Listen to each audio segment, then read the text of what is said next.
Assalamualaikum warahmatullahi wabarakatuh. Saya atas nama Della Puspita dari Prodi Perbankan Syariah, Fakultas Ekonomi dan Bisnis Islam.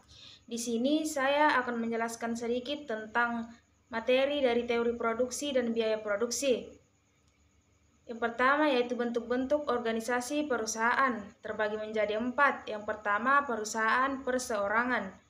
Seluruh modal dari perusahaan jenis ini hanya dimiliki oleh satu orang saja, sehingga tanggung jawabnya pun dibebankan kepada satu orang saja, yaitu pemilik modal selaku pengusaha tunggal. Yang kedua, perusahaan perkongsian atau firma. Organisasi perusahaan yang dimiliki oleh beberapa orang. Mereka bersepakat untuk secara bersama menjalankan suatu usaha dan membagi keuntungan yang diperoleh berdasarkan perjanjian yang disepakati bersama. Yang ketiga, modal perusahaan dikumpulkan dari anggota perkongsian tersebut. Ketiga, perusahaan komanditer atau CV. Organisasi perusahaan yang dimiliki oleh 2 orang atau beberapa orang yang para pendirinya perseorangan komanditer terdiri dari persero aktif dan persero pasif. Selanjutnya yang keempat, perseroan terbatas atau PT. Perusahaan yang berbentuk perseroan terbatas dapat mengumpulkan modal dengan mengeluarkan saham.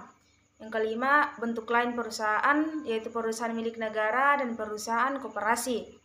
Selanjutnya yaitu biaya produksi. Biaya produksi ialah biaya yang harus dikeluarkan oleh pengusaha untuk menghasilkan output. Dalam menganalisis biaya produksi, perlu dibedakan 2 jangka. Yang pertama, jangka pendek. Jangka waktu di mana sebagai faktor produksi tidak dapat ditambah jumlahnya. Kalau dalam jangka pendek, ada faktor produksi tetap dan faktor produksi berubah. Maka dengan sendirinya, biaya produksi yang ditimbulkan oleh proses produksi juga menyangkut biaya tetap dan biaya variabel. Yang termasuk dalam biaya tetap ini, misalnya gaji tenaga administrasi, penyusutan mesin, penyusutan gedung, dan lain sebagainya. Yang termasuk dalam biaya variabel ini adalah biaya bahan baku, biaya tenaga kerja langsung, bahan bakar listrik, dan lain sebagainya. Selanjutnya yaitu jangka panjang. Jangka waktu di mana semua faktor produksi dapat mengalami perubahan.